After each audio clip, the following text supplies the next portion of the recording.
Give me a glimmer of hope again. Save me from all my wandering. If I've been looking in all the wrong places, would you turn me back around again? Welcome to HopeCasts, where our true stories brighten your day by providing insight and encouragement. I invite you to listen as my husband, Dr. Ken Brown, shares one of his amazing personal experiences that will inspire and stir your soul. Even in the challenges of life's darkest moments, you can always find a glimmer of hope through the love of God. So settle in, open your heart, and let's journey together through the power of storytelling. Only God can do that. I was a police officer driving an unmarked police car that day when I got the call. The dispatcher directed me to go to this home in the suburbs. And when I drove up, there was a man dressed all in black, and he was knocking at a door, not even pounding at the door, just knocking. So I got out of my unmarked police car, and he took one look at me, and he went into one of those stances. You know, one of the postures that you know that that person is acquainted with martial arts. That man has lived a life of violence, and I could smell the danger on him.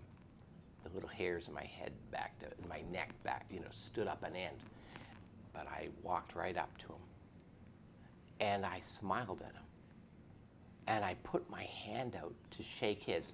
He was posturing with his one foot forward, his other hand behind his back. It was like a rattlesnake coiled to strike. But when I put my hand out to shake his hand, he looked at me with a quizzical look. And I said, "I'm Constable Brown. I'm here because someone inside has called and said that you keep on knocking on their door. Not that you've done anything wrong. What is going on here today?"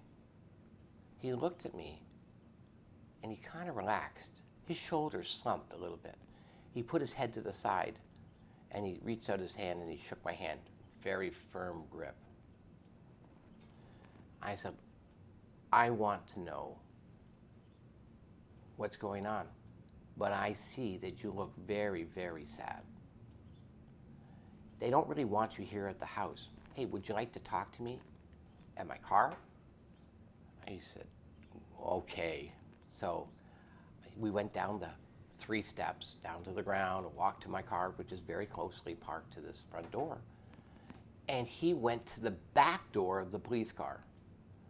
Instead, I opened the front door. I said, "Oh, no, you don't need to sit in the back, sit in the front." He looked at me, now wide-eyed in wonder. He said, "I've never been in the front seat of a police car before." Well, he didn't know that because I didn't have a cage, I didn't have a protection between the front and the back seat. Putting him in the front seat was actually a lot safer than putting him in the back seat with no protection. And that way I could keep my eye on him. And then, of course, I asked for his identification, and I asked him what was going on. And he was saying, well, the problem is that his wife, girlfriend, was very mad at him. And so she went over to a friend of hers, and he was trying to get her to come back home. Really, he had hit her, and she had left him because he was a very, very violent man. So when I checked him out, it turned out that he was an enforcer, an officer for the Paradise Motorcycle Gang. He had a rap sheet, literally, that was 6 feet long. When we printed off his rap sheet, it was taller than he was. And he, unfortunately, had done a lot of things wrong, including rape, assault on police officers, numerous assaults. He had had 2 black belts in 2 different disciplines, and he was a very violent man. He said to me, "I've never met an officer like you." And I said, "Well, I can't take any credit at all, but I gave my heart to God. I asked Jesus to save me. I asked Jesus to come into my heart, and he's filled me with love for everyone, including you, even though you're a biker. You know, God does not show favoritism. God loves every single person. And no matter what you've done, he still loves you. And he's got a plan for your life. And George, I don't know what's going on, but you look extremely sad. He said, can we just get away from the house? I said, well, you want me to leave your motorcycle here? He said, well, just drive down the street. So I drove about 100 yards away, so it wasn't in front of this. And I started to talk to him. He says, I'm so sad. I'm so distressed. I'm so depressed because my whole world is Dorothy. I love her. And I want to be with her, but I can't help it. I have these. I slip. I just get violent. I can't stop myself. It's like there's response conditioning. It's like a little frog. He goes in for the fly. And every time if someone pokes the bear, they get the horn. And in fact, I was going to take you out. I was coiled like a snake. Exactly the picture I saw. And I was going to hit you. But then you smiled at me. And this light was coming from behind you. This glow. I couldn't even look you in the face. And I felt this love. I couldn't hit you. I wanted to, because you're nothing but a cop to me. But I couldn't. And so I started to talk to you. And you shook my hand. You treated me like a person. You asked me to come in the front seat. And you showed me that you cared. And with that, he started crying. This tough biker with a 6-foot-long rap sheet. And he started to say he wanted to kill himself. And so now I'm concerned that I had to do a mental health arrest on this man to protect himself from himself. He says, no, I don't mean that. It's just that I'm so distressed that I want to off myself. I don't want to be here anymore. So I said that, it's not the end. It's not the end. God's got a plan for you. And I said, if you'd like, I'll talk to your wife. He says, you'll talk to my wife? I said, yeah, sure. I'll talk to him. And I'll tell her that you want to maybe get some counseling. You want to make a difference. He says, I'm willing. And so I talked to him for about 40 minutes. I gave him my card. I gave him my home phone number, which you're not supposed to do, but that's what I did. And he says, no cop has ever given me their phone number. I said, you're not just a biker. You're a person. And God led you to me. And I'm supposed to show you the love of Jesus today. And that's my job. You think my job is to arrest you? No. My job is to help you. He started crying again. He says, this is like nothing I ever expected. I told him, phone me tonight. So then he gets out of the car, I drove back, and he drives away in his motorcycle. And that's when I knocked on the door of the house. Well, Dorothy came to the door. I am so glad he left. And I was so scared for you because the last time he beat up all these officers. He's so violent.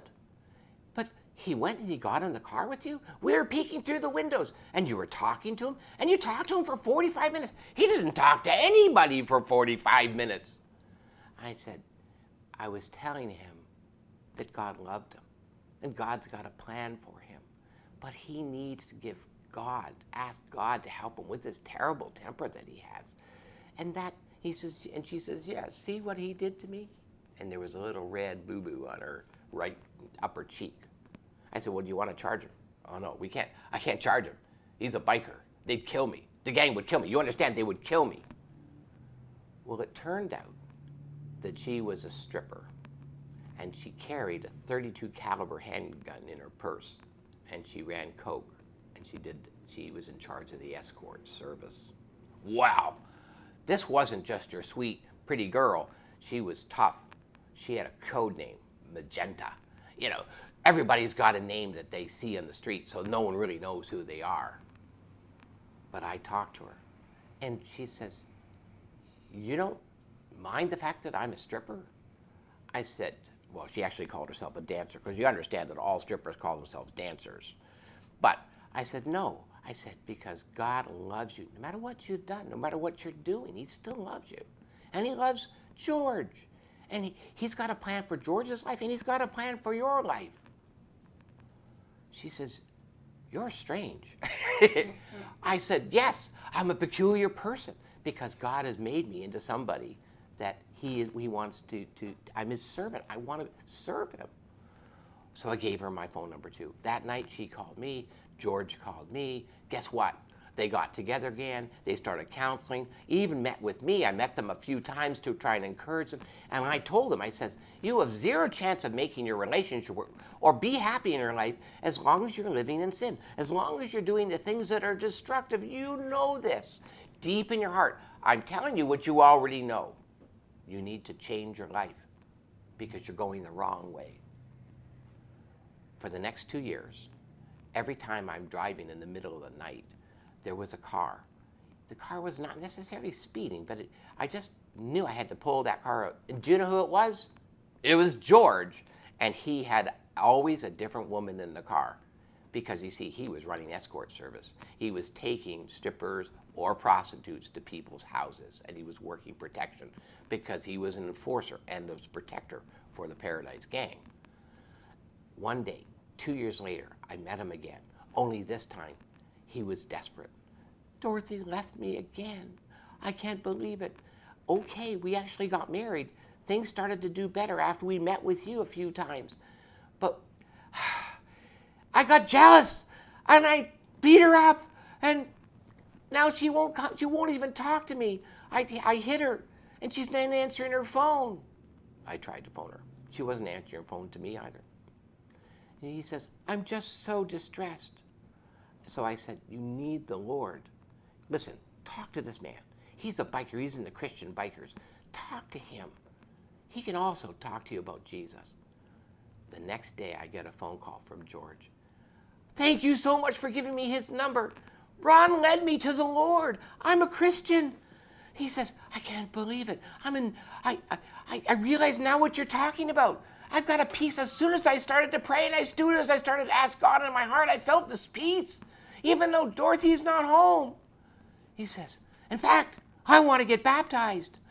I want you there. Please come. It's on Sunday night." I said, "Okay." So then I went to the church, and there at the front of the church with 3 or 4 other people was George Powell, the biker, in a white gown, and they dunked him. He got baptized. And after they got baptized, they asked him, how did you find the Lord?" And with that, soaking wet, he stood up in front of this congregation with 1,000 people, and he says, "Well, it all happened because of that man there, because he's a Christian and he's a cop, and he was going to arrest me, but instead of arresting me, he told me about Jesus, and he showed me God's love. And in a long story short, that's why I'm here, and that's why I decided to follow Jesus, and that's why I'm here." I'm going, what just happened? I was coming here to witness him being baptized, and in fact, he was giving glory to me. And I told him, I said, "No, all glory belongs to God. God is the one that has worked in your heart. God is the one that has saved you. God is the one that put us together." And he says, "Yes, I know, and I agree. But still, it wouldn't have happened without you." See, God uses all of us. But that's because we're just his hands and his feet. He's the one that directs us. He's the one that puts the love of God into us. He's the one that puts words in our mouth and gives us the opportunity to share the treasure of his presence with people like George Powell. Now, Monday, the next day, I had to go to the police department. And I'm with my partner, Jimmy Ray.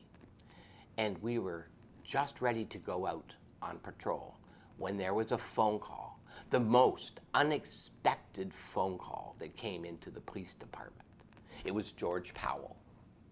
He said, "Constable Brown, I have to talk to you. I had to get you. I've been phoning you, and I'm so glad you showed up for work." I said, "Okay, how can I help you?" He says, "You don't know what just happened. You don't know. I couldn't sleep all night. Ever since I got baptized, I couldn't sleep. I'm torn apart. I'm racked by guilt because you don't know what I did.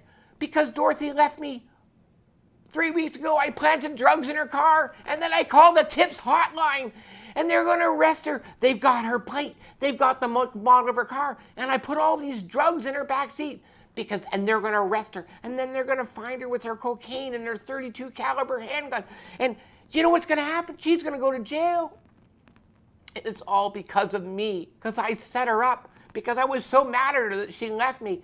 But now that I'm a Christian, now that I got baptized, I can't think. I can't breathe. I can't swallow. I can't concentrate. I can't have any peace until I tell you. I said, George, this police line is taped. You know that I have to come and arrest you now. Do what you have to do. I'm here. Come and get me, because I just don't want her. I don't want her to be arrested for something that she didn't do. Well, so my partner and I drove to this other county, and sure enough, he admitted. He gave us a signed statement in our book, and we had to arrest him, and we put him in prison. We actually put him in jail, and he was released on his own signature. So for the next 3 months before his first appearance, I talked to him, and he says he's got an attorney, and he says, I'm going to take whatever I'm going to take. There were 5 different charges, and with his record, he'd go down. He'd do, because of the points, he was going to serve serious time. And I was the star witness, my partner and I. So we went back to that courtroom 3 months later on the first appearance. And do you know who was there? George Powell. Do you know who wasn't there? His attorney. And meanwhile, his attorney was supposed to be there to represent him. His attorney was not there. And do you know who else was there? 4 other police officers from Peel Regional. The ones that had found the drugs in the car. The ones that had finally located Dorothy, his wife's car. And they were the ones that processed the charges for a false statement. Possession of drugs, because George obviously had them. And all sorts of other charges. So George told me, I'm going to plead guilty to all 5 charges. I said, wait for your attorney. He says, no, I did the crime. I'm going to do the time. I did wrong. And at the back of the court, there was Dorothy with a hostile look in her face. I went over to talk to her, and she said, and I told her, the reason that you didn't get arrested is, and I told her what he had done. He had phoned me and confessed and then interceded for you. And that's the reason that you didn't get arrested. And he'd even warned you to make sure that you don't have anything on you when they come. And that's why you're not arrested. She says, that doesn't sound like George. I said, it wasn't George. It's the new George. It's the new person that was created in Christ Jesus. The old George would never have done that. The old George is the one that hit you, beat you up. The old George was the one that put the drugs in the car. But this new George couldn't sleep, couldn't breathe after he had given his heart to the Lord and got baptized, and he was convicted by the Lord. And that's why he's willing to stand up today and take his lumps, take his punishment because of what he did.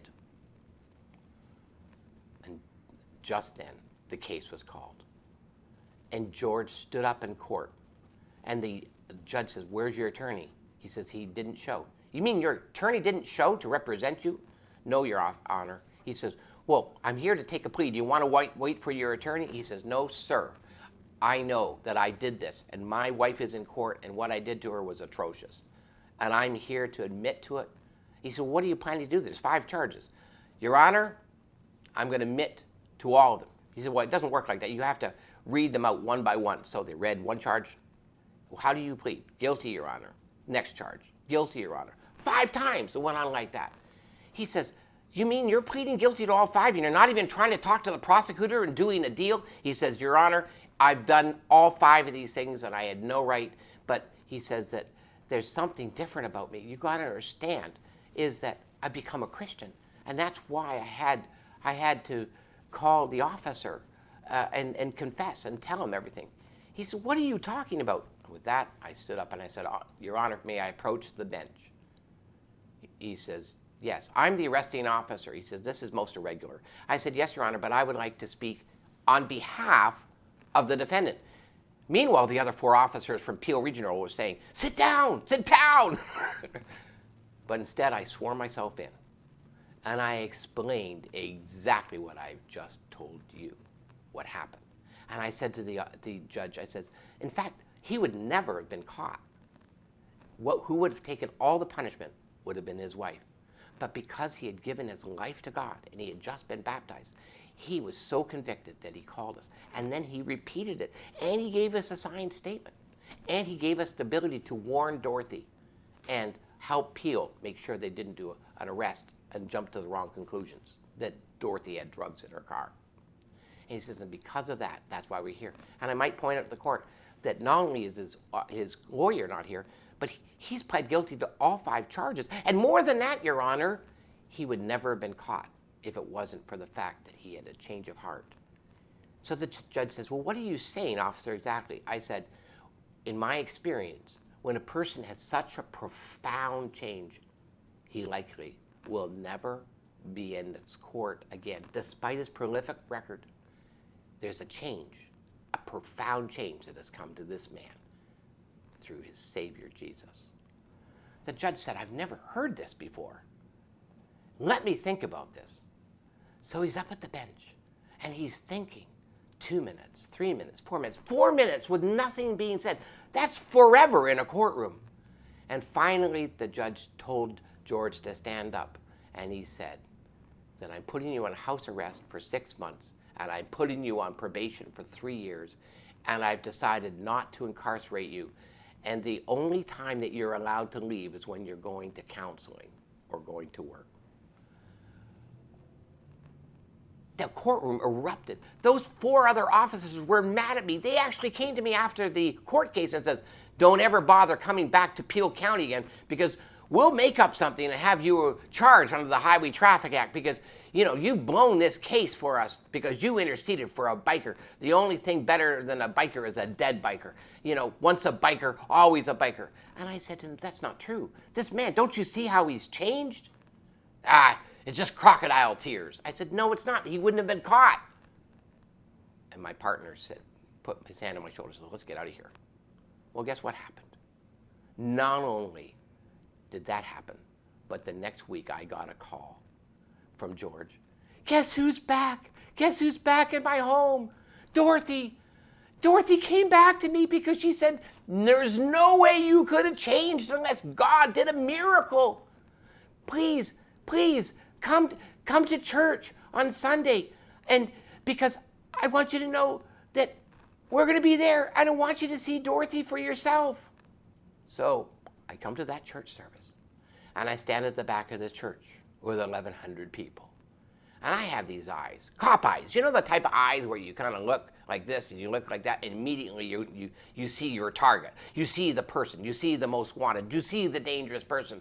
But I went back and forth and back and forth. I couldn't see George nor Dorothy. Matter of fact, I believed that they weren't even at the church.